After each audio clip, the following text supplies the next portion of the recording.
বাক্সা কাৰাগাৰৰ সন্মুখত যি ঘটনা সংঘটিত হ'ল তাৰ পৰিপ্ৰেক্ষিতত এই ঘটনাৰ লগত জড়িত কেইবাজনো ব্যক্তিক ৰাজ্যৰ আৰক্ষী প্ৰশাসনে চিনাক্ত কৰিছে।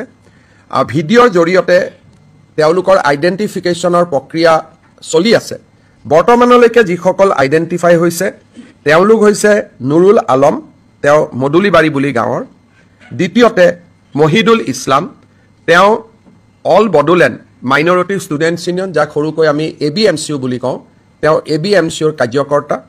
দ্বিতীয়তে মুস্তাফা আহমেদ, তেওঁ ABMCUৰ এজন কাৰ্যকৰ্তা।